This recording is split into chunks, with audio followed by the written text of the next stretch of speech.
this podcast, we cover sensitive subjects such as abuse, suicide, self-harm, depression, and other difficult topics. We are not medical professionals. We suffer from our own mental health issues. Our opinions should not be taken as medical advice. Dread the Stigma is for educational purposes and awareness for mental health only.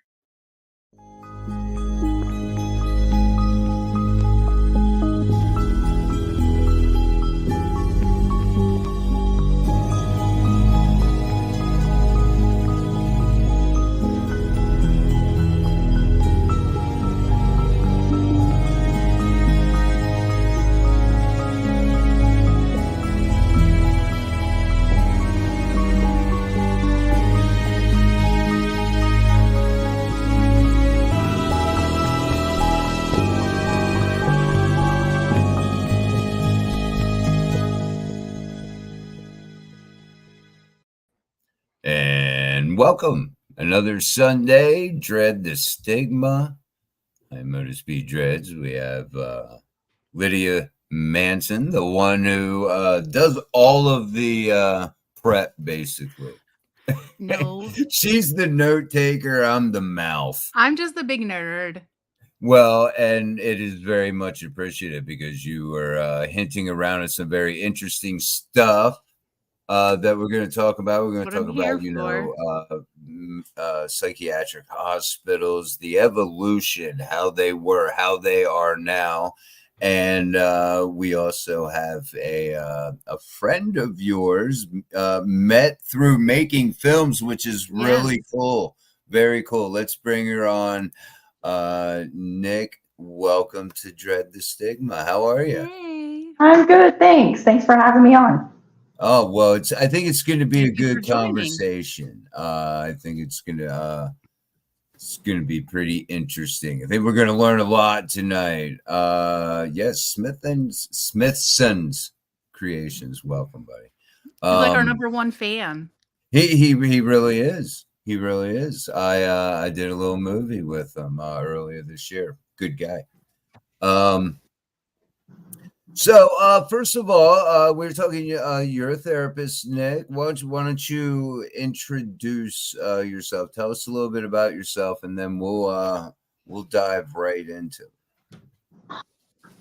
I don't know. What do you want to know? Like, I'm originally from Pennsylvania. I currently live in Illinois, just on the east side of St. Louis. I have a 25-year-old son. Just got married in June. So, pretty proud of him. Awesome. And about it's been a year and a half ago that I started my own private practice. I've had a lot of good support in my journey in through getting my social work degree. And I finally just took the plunge and was like, fine, okay, I'll do it. 'Cause like I have this one friend who's been, they've been hounding me like forever. And I was like, okay, I'm just going to do it. And it's been fantastic ever since. Like it's exactly where I know that I'm supposed to be. Even a year and a half into it, I love my job. I love going in. I love being able to see people get the confidence and courage to make the changes that they want to make. And feel the support that they need in order to make those changes. So it's been great. That's got to be so rewarding as a therapist because you're not dealing with broken bones, you're dealing with a broken mind, and to see that change has got to be very, very rewarding. Now, what kind of therapy do you provide? As we were talking earlier, you're not zeroed in on really any one disorder. Like, some therapists zero in on personality disorders, which is very hard to deal with. You provide therapy for a broad range of mental health or mental illnesses.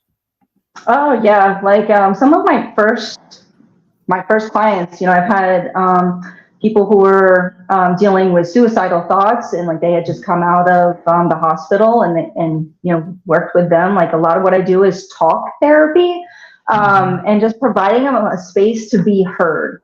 Because I think, like in my experience in being in the mental health field, even like 4 or 5 years ago, I worked with individuals with severe and chronic mental health, like schizophrenia, schizoid, severe bipolar with psychotic features.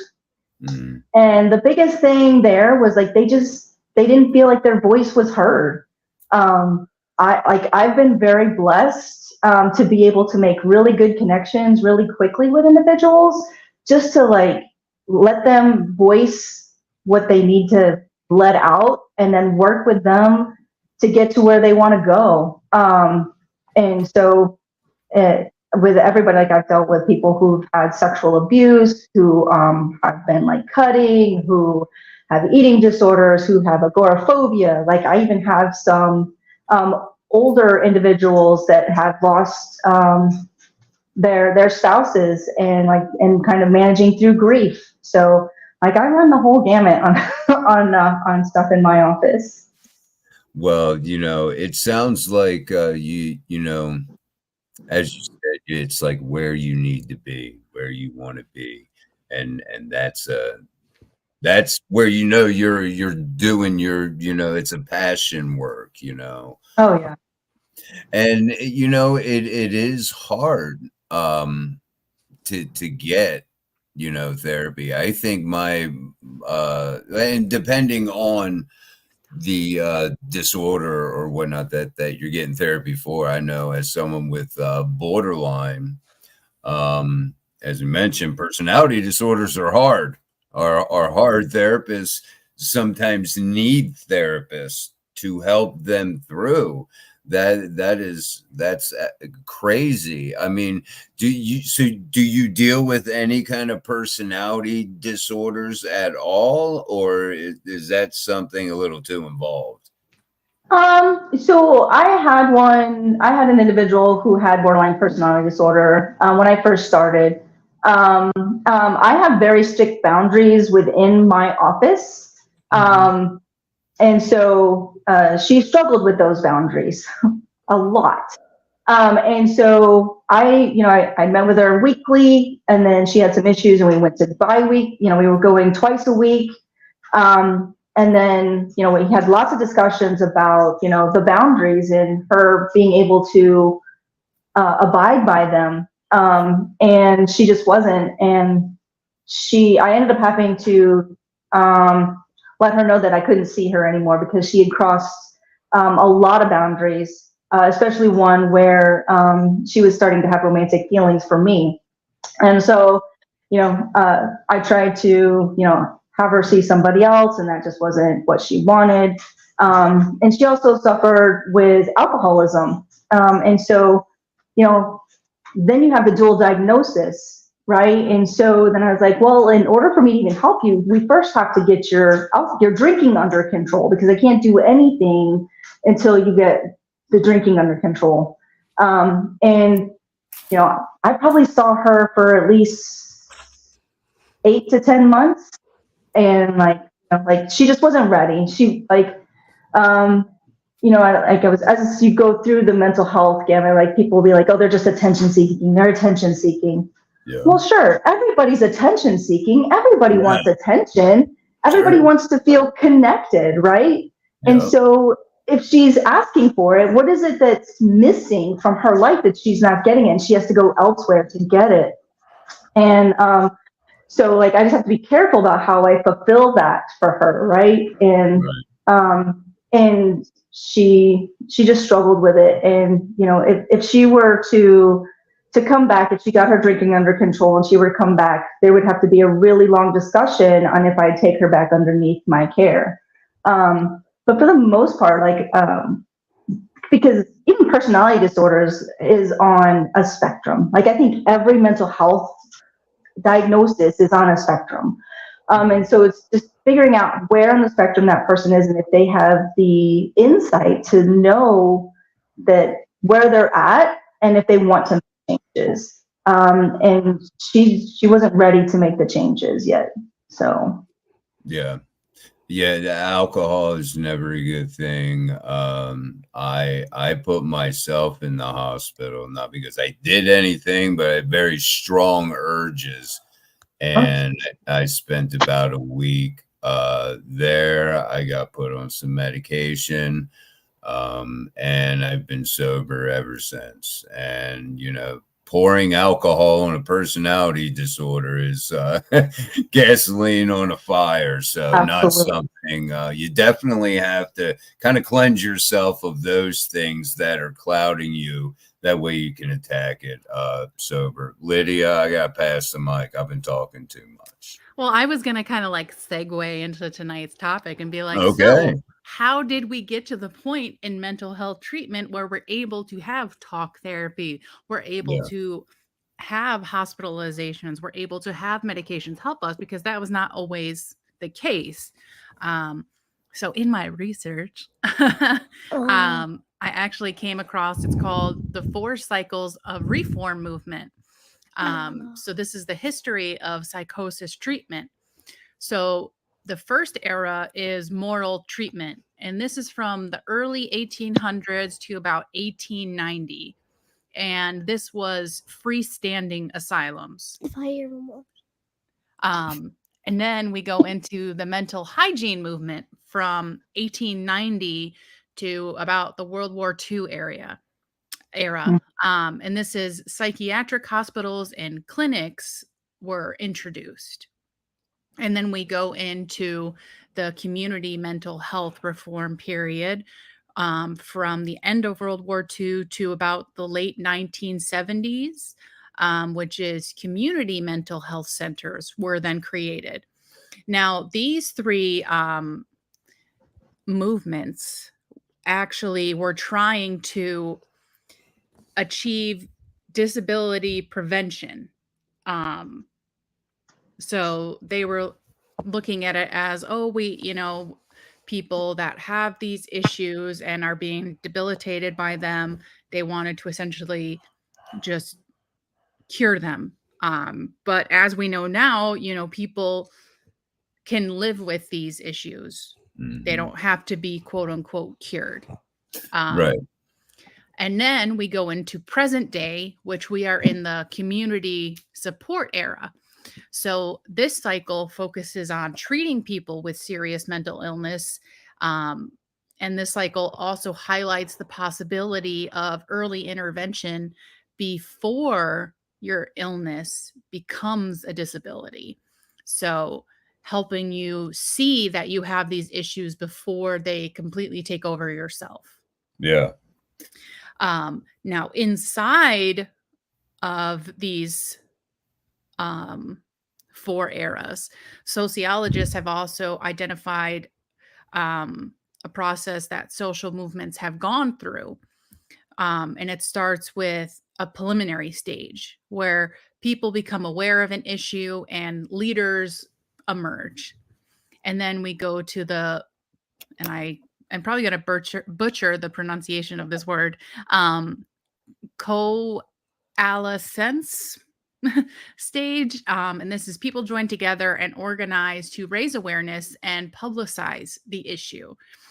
And then we go into the institutionalization stage, and that's the movement that becomes an established organization, usually with paid staff, and it no longer relies on grassroots volunteers as it had been in the past. I mean, if you go back before the 1800s, so before it actually became these movements, I mean, I know we've all read about like those crazy stories about like women who were having mental health issues. They would go and see psychiatrists and they would use vibrators to help treat the diagnosis. Even, the Salem witch trials, we all know how that went about. So it's very interesting to see how time has evolved with taking care of mental illnesses. It used to it would, if you were suffering, oh, you're a witch, You know, it was always something else that it was put on. You could be schizophrenic, but you're like possessed by Yes. the devil because you're acting in ways that people don't understand. Exactly. That's almost like the beginning of you know, your stigma, the one thing we're trying to get rid of so people are comfortable coming out and getting that help. And you don't want it to go too far. Preventative help. If there's issues there, attack it early. And that wasn't the case with me. But, you know, I'm dealing with it and things are getting luckily better. we weren't sick back in the early 1800s and You got that right. being chained up. Yeah. And, you know, all of these crazy things to help cure us of these issues.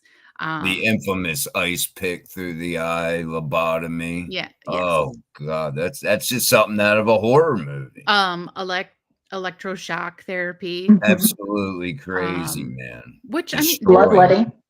Yes, bloodletting, because they saw it as that the illness was in your blood. So if they slowly drain you of that, then you're cured. Yeah. Right. Yeah. Nothing bad could come about that, huh? Right. Jeez. So yes. Ice water immersion. Yep. Beatings. No, that will always no way to make you better than a good beat the crap beating. out of you. Yeah. So they, you know, during the first movement, the moral treatment movement, it was developed in a stark response to these dismal interventions, they called it. And so they wanted to use medical and psychological frameworks to view mental illness as a physical condition that altered behavior through physical changes in the brain. So it was in the mid-19th century that the terminology for severe mental disorders were now recognized as psychotic disorders. So some of those were delirium or dementia, as well as mania and toxic psychosis. So the term psychosis is actually recorded as early as 1845. Wow. So, I mean, you know, over 200, coming up on almost 300 years, you know? Yeah. So very interesting. Do either of you have anything to say? I don't want to be the only one that's talking. I feel like I always end up taking over every show. No, I learned a lot right there. That was very interesting. It is crazy how much we have progressed. As you just mentioned, the term psychosis was, you know, about 300 years old now, you know, if not, you know, more. And I just wanted to again elaborate on seeking help and not waiting. You know, sometimes the symptoms have to show, but a lot of times they're not recognized by the parents. I understand that the symptoms that I have now, I did have when, you know, I was preteen and then teenage, you know, years. So it had to be something linking that, and that was not recognized by myself, really. I didn't know. I just thought this was how it was. And it wasn't recognized by my mom, my stepdad, any of my family members. So there's nothing wrong then. And then it got bad to where self-harm started happening. I was a cutter. Haven't done that in quite some time either. So, you know, that's when everybody was like, hey, something's wrong.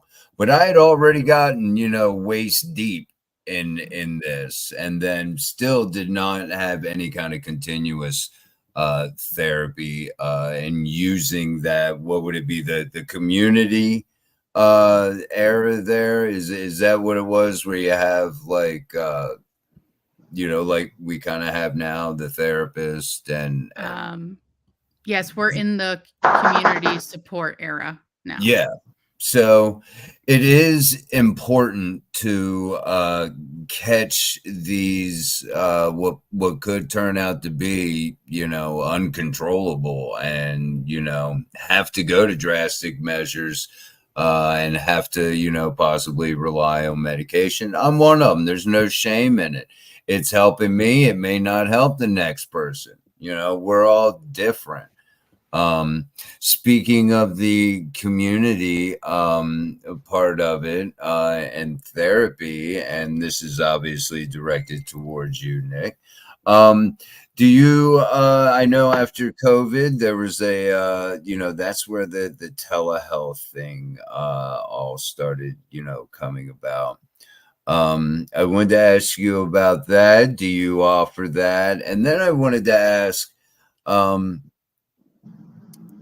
and give advice to anybody that may feel they need to talk to a therapist. Usually have to go through a handful, sometimes more, before you find the right one, and people get discouraged.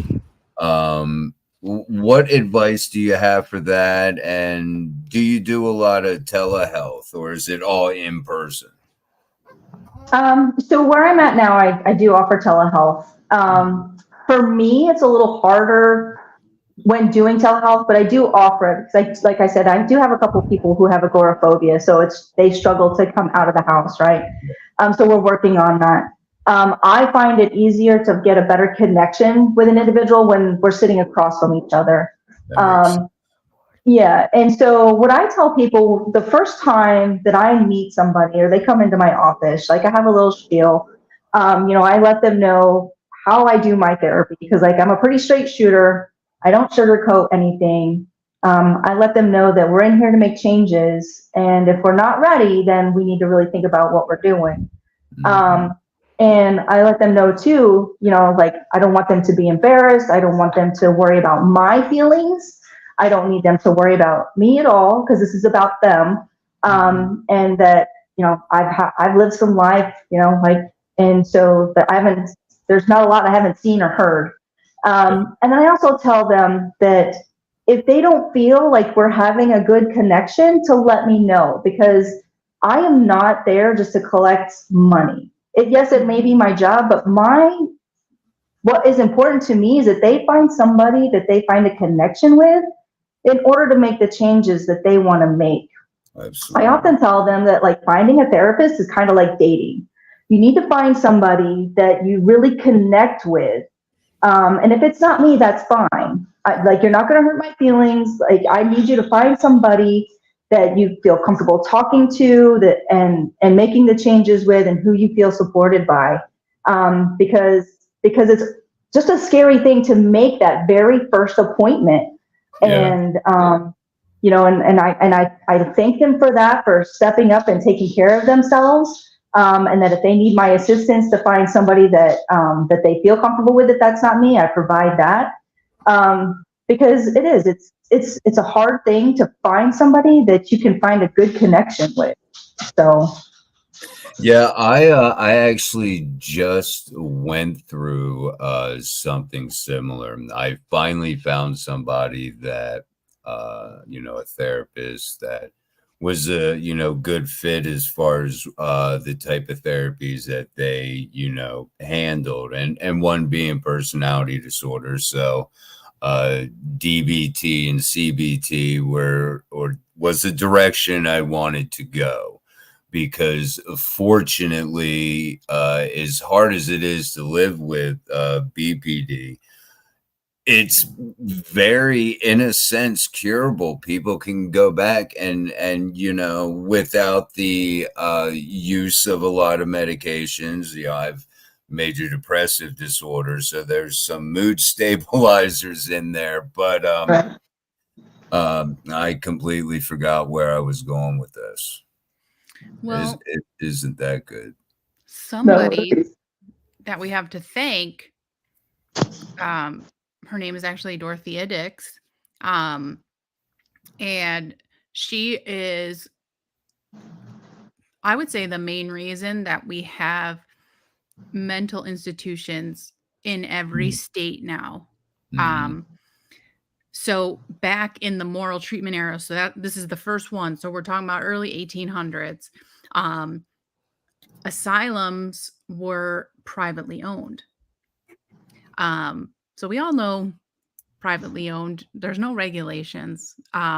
So Dorothea Dix, she actually, she went and kind of investigated these asylums, and she saw how the individuals were locked up and their medical needs were not being satisfied since private hospitals would only have so much provisions.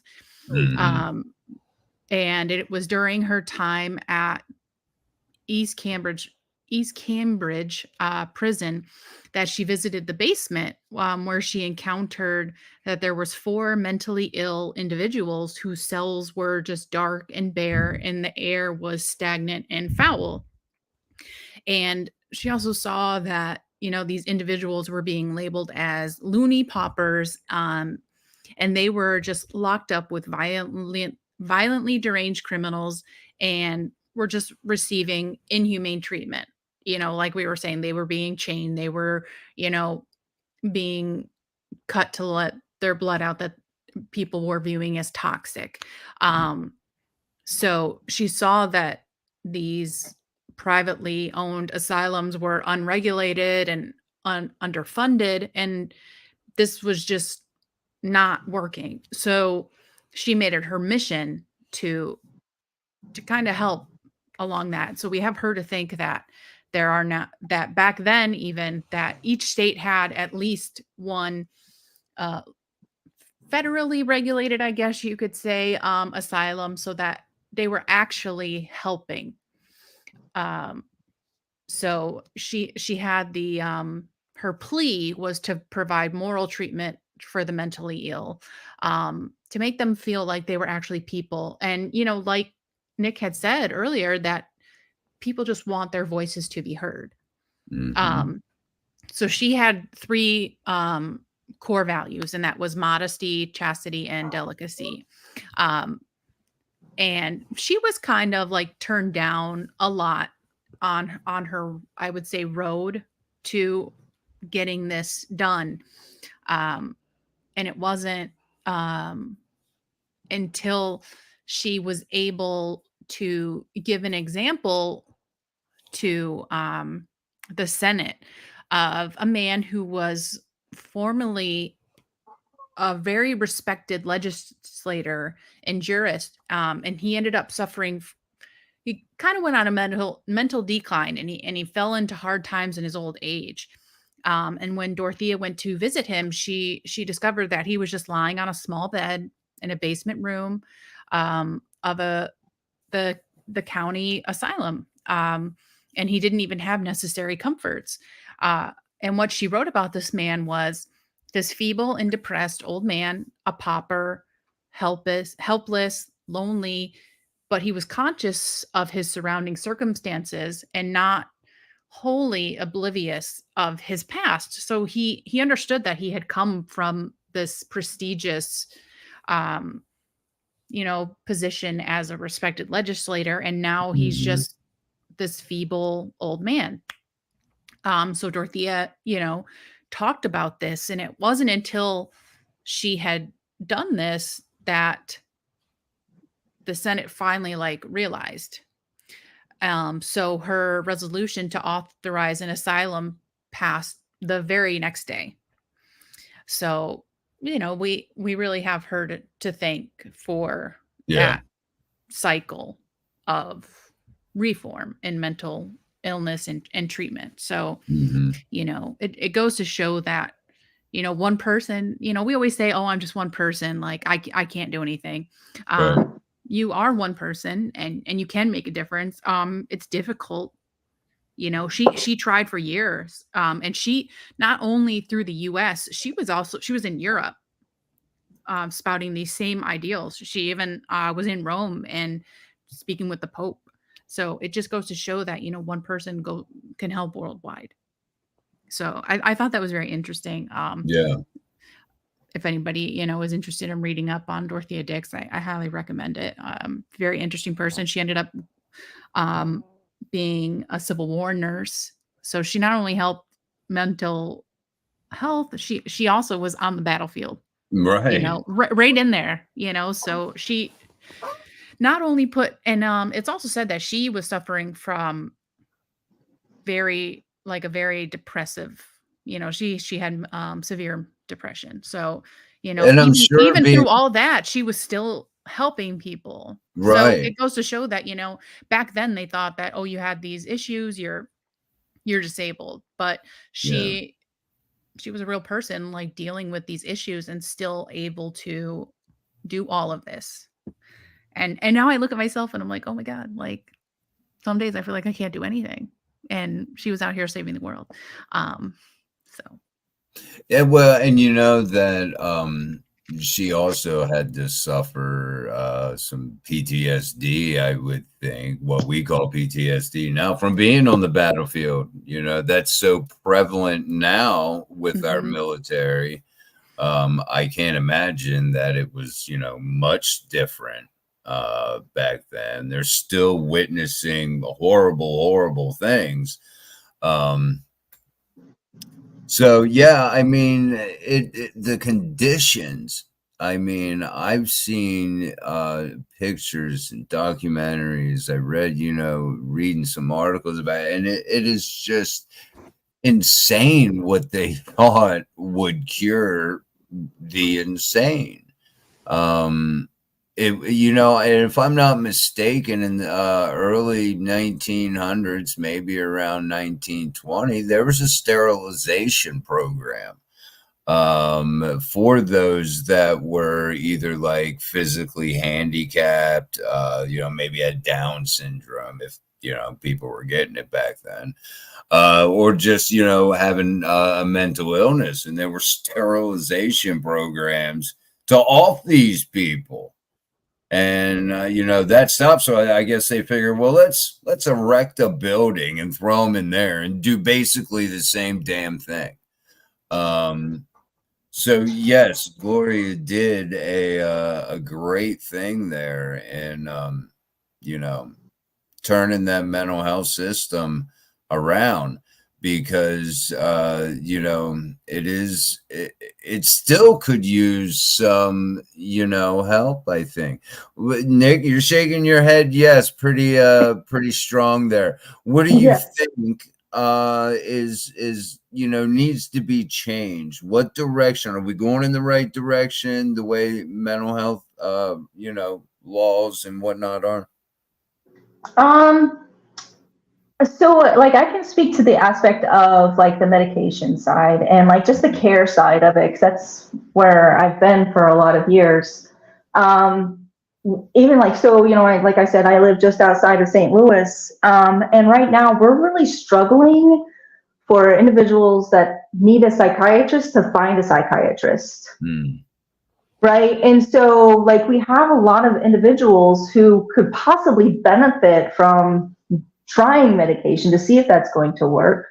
But we can't find anybody, or they're waiting 6 months to a year to even get in. And then like some of my people are coming back to me and I was like, well, that was a waste of time because they didn't even listen to anything that I had to say. Which then leads me to like the point of like, because we have so little, like, right. So now like all of these psychiatrists are overwhelmed with patients that they're just trying to get them in and out. Yeah. Right. Like they're just like, it's kind of like herding cattle, unfortunately. Like let's just get you through, get you seen, get you on, and then so when I was working with another program that helped severe and chronic individuals, like I always had them make sure to advocate for themselves, and like anybody for anything needs to be a good advocate for yourself when going to any kind of doctor, right? But just definitely making sure, like, especially when the psychiatry aspect of it is like they're just kind of pushing you through, you want to make sure you go in there and be like, well, A, B, C, and D. Like if they're just going to push you through, then make sure that you're getting the best out of that time. And so like that's where I see the struggle of it being at the moment. People are asking for help, but then feeling very disgruntled in the help that they're getting because like they're waiting forever. Nobody's listening to them. And like, and now I have to wait a year and I feel like, I'm not going to make it. How do I continue on? And that's where the aspect of it is. Like, I mean, I will say, like, I feel grateful that the stigma is starting to decrease with mental health. And I don't know if that's because a lot of some celebrities have come out and was like, listen, like I suffer from A, B, C, and D. If that's helping, then great. Like there does need to be some more work done. I mean, I think in my opinion, everybody suffers from some kind of mental illness at some point in their life.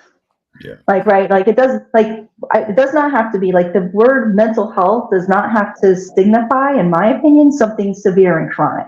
Yeah. Like, right. Like it doesn't need to be the extreme. And I think that's where that way a lot of times.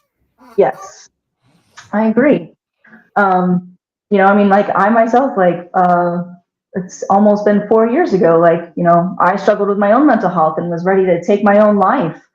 I laid in bed for 4 days with a knife just cutting on my arm and poking at it and just blood all over the place. And if it wasn't for a friend just to kind of like out of the blue be like, hey, we're going out to have, some drinks or whatever, you coming with us? And I was like, nah, I don't think so. And because she knew me, she was like, you need to get your behind out of bed, like, because I'm taking you out of that apartment now. So, and then since then, like my journey has been to get in a better place.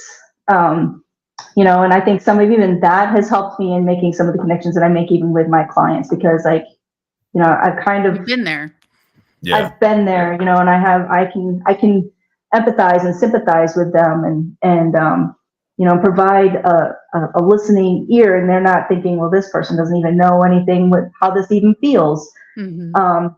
Which, like is sometimes a struggle for when people are looking for a therapist, right? Like they want to have somebody who can make sure that they can reciprocate things with. But yeah, going back to, where we are in mental health wise, like it's just on the care side of it. I know a lot of people, they want somebody that has a great bedside manner. But unfortunately I feel like, especially in this area, like we just don't have that because the doctors are so overwhelmed with the amount of people. Yeah. There was just a couple of things I wanted to touch on about, a couple of things you brought up. You had said that even the people that are trying to help us are very overwhelmed. And now those therapists, those psychologists, those psychiatrists, they need someone to talk to about what they're going through. Cause I can only imagine like how hard it is to be like, I'm trying to help this person so much and it's just not helping, which I know if I were in those shoes, like I know that would severely affect me.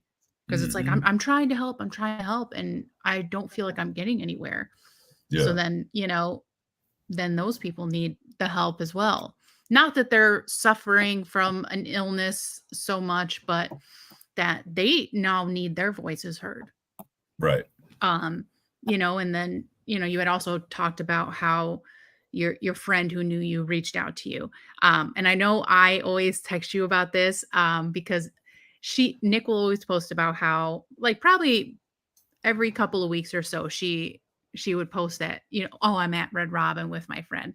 And I would always text her if I hadn't seen that post in a while. And I'm like, hey, I haven't been to Red Robin in a while, so it's just the little checking in with the people that are dealing with these issues. And we've touched upon this before on other episodes about check on your friends. Yes. Because sometimes that makes a difference because, you're in bed for 4 days, like you said, and you're like, nobody cares about me. Because if I can't care about myself, how do I expect anybody else to care about me? I know that. I think that And not that I think that I'm the only one that thinks that, like, but I think a lot of people think that, and they're just maybe afraid to say it. They're not accepting that fact. But just because you don't see that you care about yourself doesn't mean that nobody else cares about you. That's a point I just want to strongly put out there, because there is always at least one person that cares about you. And, I talked about this on another podcast, and it was something that somebody had said to me, and they were like, I would rather have 4 quarters than 10 dimes, because those 4 quarters make up so much more than the 10 dimes, who will be like, oh, hey, here and there, but when you have people that are more invested in your life and in your friendships, they're able to help more. Yeah. And now there is a comment that I just want to touch upon. So Isaac said another big difficulty is lack of health insurance, and it's just too expensive for the insurance, and then treatment themselves. And that's why a lot of people don't get help, even though they realize that they need it. And I know myself, my psychiatrist doesn't take my insurance. And I'm very comfortable with him. So I pay out of pocket, and it's not cheap. And that's just to get the help that I need from him. Thankfully, my psychologist, which I joke about this because me and my psychologist, I've been with her for about 5 years now. So, we have a very close relationship, not crossing any boundaries, but like, we fully understand the situation we're in. And sorry, distractions. And now my mind has totally cleared. But so then, Ashley has said that people are not listening. And that just makes you not want to reach out for more help, because you're like, oh, what's the point? Like, it's not making a difference. And, we've said, like, it's like dating, trying to find the right person to talk to. And then you're trying to find the right medications that work. And I know we've talked about it before, about sometimes it can take up to 6 different medications just to help you. And it's very discouraging, because it's like you put so much effort into all of these things, and sometimes I feel like people, and I've done it myself, I just fully stop medications because I'm like, it's not helping me anyways, so why am I doing this? Why am I putting myself through this? I joke around that my nightstand is a pharmacy in and of itself, because I have all my bottles lined up. And then I look at it as, I'm like, I want to make myself happy. I don't want to rely on all these pills. I don't want to rely on going to a psychiatrist once a month to see if these meds are helping. I don't want to depend on going to see my psychologist twice a week. And like I said, it's been 5 years with this psychologist, and I feel like I'm still as in a dark place as I was 5 years ago. So I'm like, why do I keep putting all this effort in it? And a lot of people, it's really discouraging, and they just quit. But for Isaac saying that, it's expensive, and their, health insurance doesn't cover it.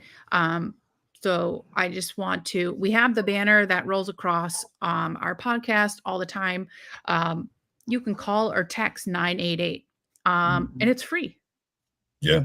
If you need someone to talk to, it's free. So that is an option for those that are struggling with the financial aspect. If you need someone to talk to, you're going through a difficult time. And I know myself, I don't like calling people. So texting is a really good option, because I feel like, and other people might relate to this too, you're able to put so much more into a text, because you're like, if I say this out loud, it means so much more. But texting it is like, okay, like, maybe it's not so bad. But Right. I feel like speaking it into existence makes it feel worse. I don't know if you two agree.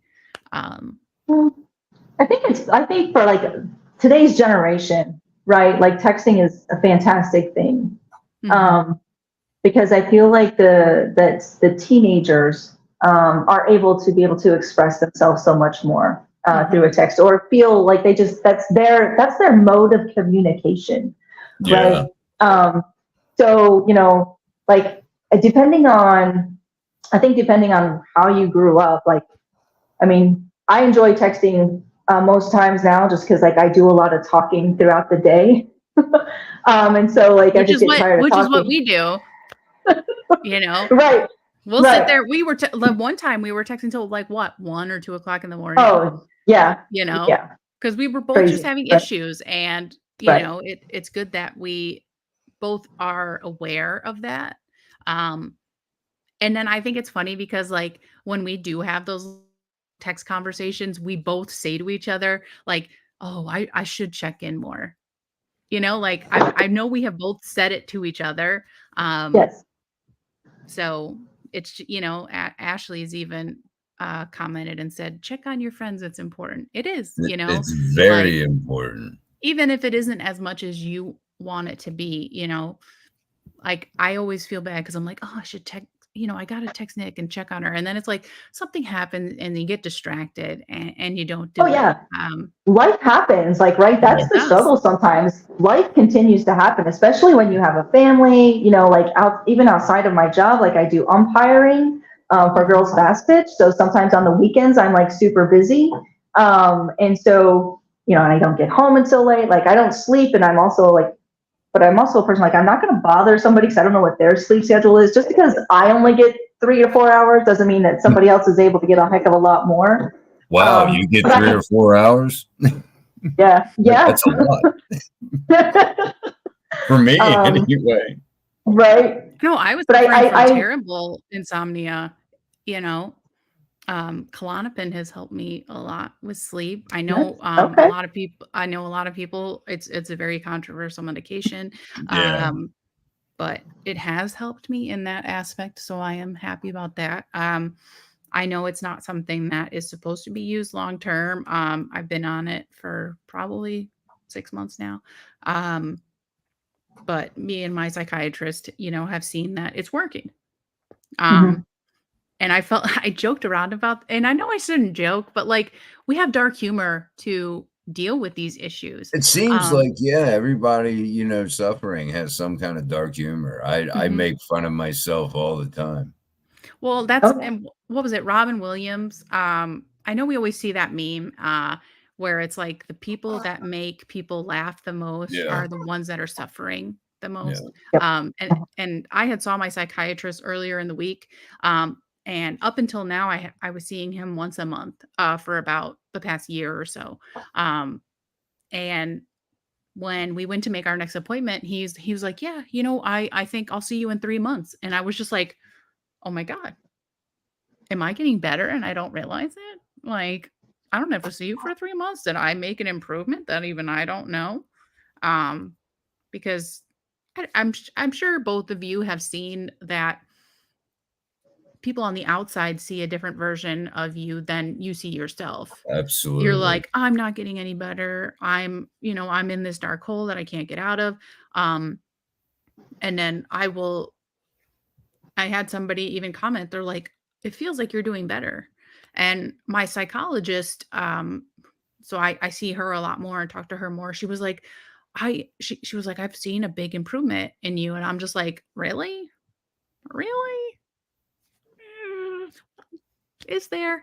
Um, but again, I feel like I'm doing all the talking. No, Um, not at all. passing the mic back. You know, I've felt like that a lot lately. Like, I put a lot of work into my sobriety and because I do have that dual diagnosis, the sobriety and the borderline and depressive disorder. Um but I still, especially I've noticed, pretty heavy this past week, a lot of those intrusive thoughts, that can affect, interacting with people. Um, and they've just been coming on, and I sometimes feel like you said, Lydia, it's like, what am I even getting better? Because this is the shit I don't want. But that's where I believe DBT and CBT would be helpful in, dealing with that.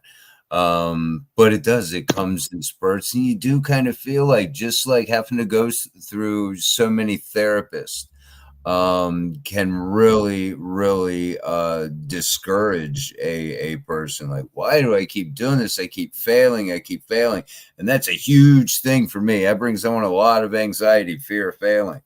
I would get it bad with any kind of test I have to take. It was horrible. Still is. But yeah, you gotta keep going. You gotta keep trying. As much of a pain in the ass that it is, you gotta keep holding on to, to quote "Falling in Reverse's" song. If you haven't heard it, check it out. It's pretty inspirational. But and again, to drive home the point, as we do quite a bit here on the podcast, please, again, we sound repetitive, but we're going to keep driving it home. Check on your friends. It only repetition is learning. Learning is repetition. Absolutely. It's like muscle memory. Oh, I gotta, do this. I try to make a point to hit up somebody, at least once or twice a week or whatnot. How you doing? I have people doing it, Otis does it to me, and I always feel bad because I don't check on him, and I'm like, oh man, he always makes. Well, that's all right. I just beat you to the punch, because we end up, telling each other what the hell's going on. So it all works out. But I always tell anybody, I'm like, I will always be there for anybody that needs help. If they need it, they reach out. I may not get back to you right away because, kids, I don't want to talk. But I do appreciate both of you because you've always, been there and you get back to me. Well, that's what we need to do. When it seems like when the general public who have fallen victim to the stigma, it's hard to reach out to those people where you feel like you're going to be judged. And I had a conversation earlier where I said it feels sometimes, more beneficial to talk with somebody who is also dealing with a lot of the same issues that you are, because how are they going to judge you when they're dealing with maybe the same things, which may be in part why it's so hard to get a therapist, because you are going to somebody that you presume does not deal with these things, because they're helping somebody out. How can you do that? And you're, struggling. And you are, in fact, one of those who, deals with things, and you still have your own life. You still have your own traumas, your own this and that. And, I think it's a wonderful thing that somebody, you took your pain and turned it into a passion, man. And you're helping people, and we need more therapists like yourself. I want to say that. But it's a tough journey, and for sure. You're going to hit a lot of speed bumps, but you got to keep going back. And that first call, I can't tell you how long I sat and I dialed the number. And I just sat there and stared at that last number. It was so hard to push that button. And I did, and I got, with a therapist. I told him I didn't really think it was happening. Anything good was coming about this. It didn't feel right to me. I'm going to take off. He's a nice guy. I had nothing personal. I just didn't feel like it was benefiting me.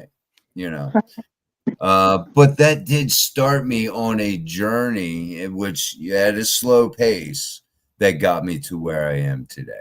You And know, you're the tortoise. You're not the hare. I'm not the hair. I mean, I got a lot of hair, but I'm not the hare. I am the tortoise. I am just just taking life as it happens, trying not to be, too hard Which, on myself. I just put that comment up on the screen, and thank you, Ashley, for watching and tuning in and Yes. being so interactive. And she wrote that she's 59 now, and she's been struggling since she was 28 to find the right medications and therapists. And I applaud you for continuing Yes. on that journey, and I do hope that you are able to find someone that will help you continue that journey in a positive light. Yeah. And Nick, you said something very important earlier about you tell your clients if you feel like the connection is not there, that we are not working. Have people taken you up on that? No, not really. I've been very lucky in that people kind of like my style. I think it's because like I'm very honest with them. I'm not like placating anybody. Um, like there's been maybe a couple, I don't even know. Like I have people that haven't come back, but I don't know if that's because that we weren't connecting or vibing. It could have been in regards to insurance because I have had some of that happen. I do, because I'm a social worker and I have a big heart, unfortunately, at times. I try to work with individuals who are paying out of pocket. Like what can we do to like get you the help that you need?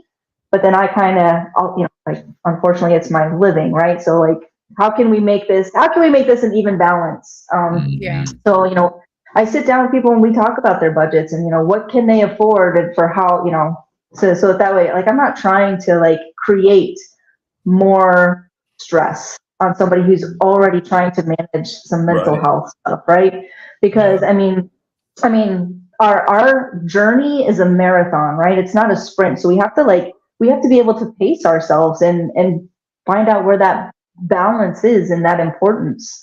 But I do put it out there, and I think with a lot of people, they might just get embarrassed if they don't really make that connection. I have had people stop seeing me because I've called them out on some of their stuff, and they weren't ready to make a change. But yeah, nobody's really been like, I just don't think this is working. Who else would I be able to try? Mm-hmm. But yeah, I do put it out there because it's hard. It's hard. We're not meant to be happy with everybody. Well, Yeah, exactly. and you spoke on him. I didn't mean to cut you off, Otis. No, that's all I was going to say was exactly. You spoke on embarrassment. And I know, like myself included, like how do you go to somebody that you don't know and say, you know what? I haven't showered in a week. And I haven't had the mental strength to take care of myself. Like I haven't changed my clothes in a few days. Like I haven't done this, and I don't, like, how do you tell somebody that you don't know that? Like I feel like it's embarrassing just for myself. And then to try and explain that to somebody is embarrassing. Like I don't know if anybody else watches like these like hoarder episodes, or I started watching this new show about like cleaning. Like they go in, and there's this girl on TikTok who does free cleanings for people, and she goes in there, no judgment. She understands that these people are dealing with mental health issues, and she's like, there's just pizza boxes stacked up. There's dirty dishes everywhere. There's this and that. And she's like, people want to take care of these things, but they look at it and it becomes so overwhelming that they don't even know where to start. Yeah. And they're embarrassed because they're like, how do I explain this to people? Like, oh, you can't come over, all those things. But I think, it's great that you really understand that. Yeah. So I applaud you on that. Yes, absolutely. Yeah, we I need I more therapists like yes. yourself for sure. I do feel like this is gonna have to be like a 2-part episode, Oh man, because we only talked on one of the cycles of reform movement, and I think it's very important I to know. delve into the other Oh, for 3 sure. to continue on, because I mean, you can't fit over 300 years of mental health, a timeline of mental Yeah. health improvement into an hour episode. No, Um, no, not at all. Definitely a part 2. This may yeah, be a small series. May have to, yeah, you know, um, do one on each of them. yeah, Maybe 3 or 4 apart because um, it does. It gets a little in depth. and if Nick is willing to come back, that's great. Oh, If you're not, listen, we understand too. anytime. Like, I really enjoyed myself. Like, this has been fun. And like, this is, like, mental health has become a very big passion for me, in wanting to help people. They say that, most therapists get into therapy or social work because they themselves have gone through some stuff.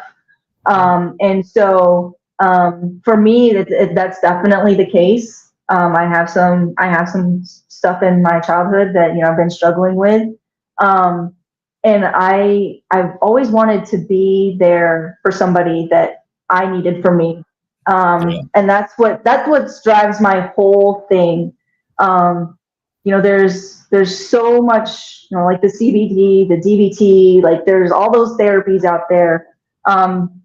The thing that seems to really work for me so far in all of the sessions that I've done, with people, is just letting them be heard, and working through the trauma.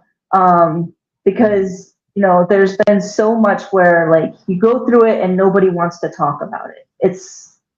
Let's keep it a secret, don't tell nobody.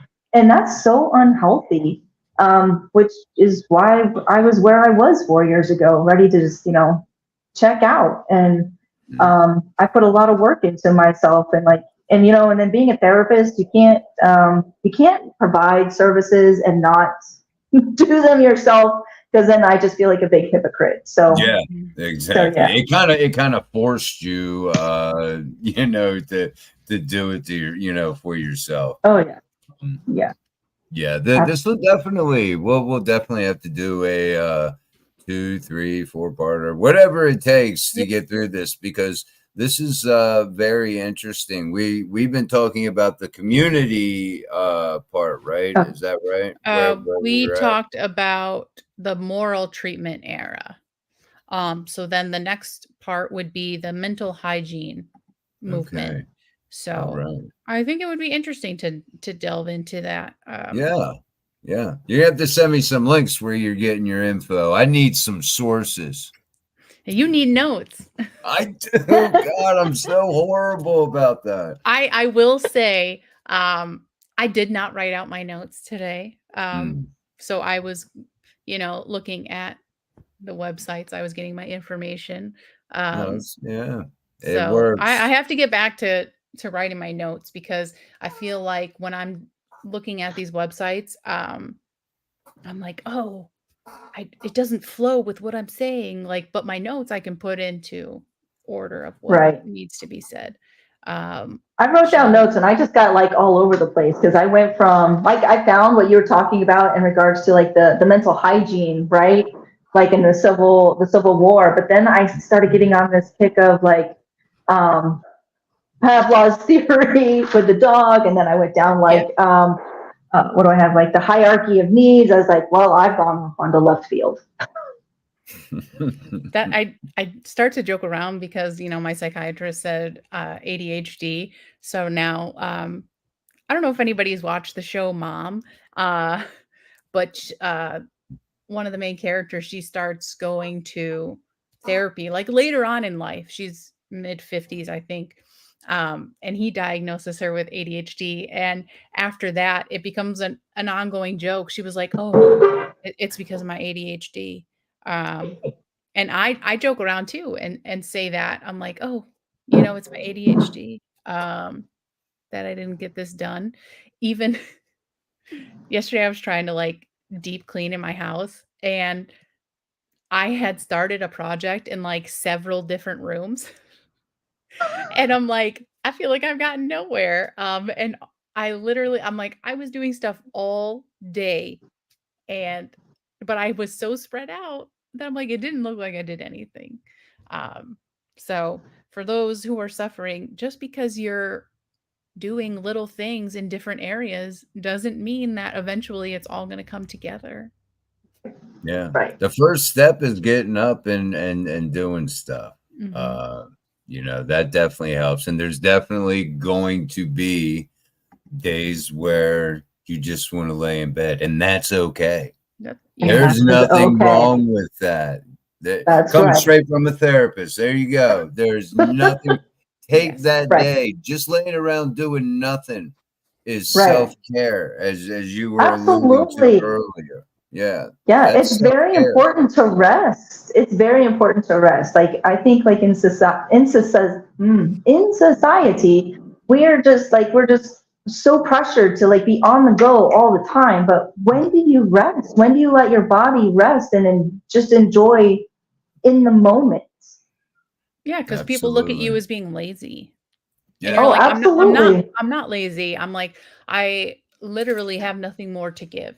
right. Right. And I know we've talked about the spoon theory before.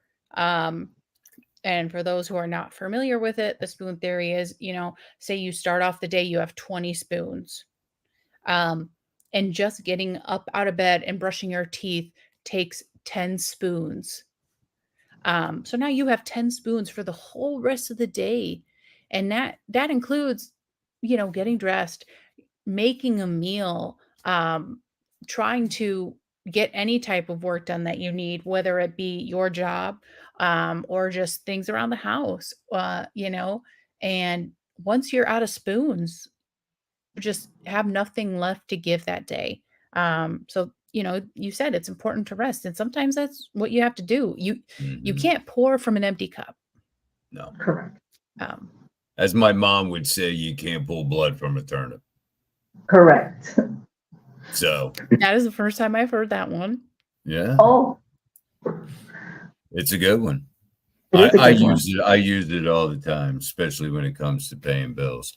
Um, this was a great talk, Nick. Thank you for chatting with us about the therapy, about institutionalization. That's a big one. It's great to have Um, that perspective from somebody who's in that profession. yeah, who's working with those people, us. Well, And I'm part I of that look. group too. Yeah, yeah, absolutely. And I look forward to part two. And yes, as we dive more into this, you're always welcome, Nick, if you want to jump in on the conversation. It would be great to have you back on. Any parting words, Nick? Any words of inspiration you like to throw out there before we Oh, end? now I feel like I'm on the spot. You kind of. Like, I get like, don't be afraid to reach out. You will eventually find somebody who will hear you. And it's very important to keep pushing for yourself because Yeah. somebody out there does care about you, even if you don't care about yourself right now. Like Lydia said, there's at least one person who would rather listen to you, talk about anything that's on your mind at any hour of the day than to be standing and giving your eulogy. Yeah. Definitely continue to push for yourself. Like that's all we have in this world anyway is ourselves, and we need to matter to ourselves the most, very first of all, and take care of ourselves.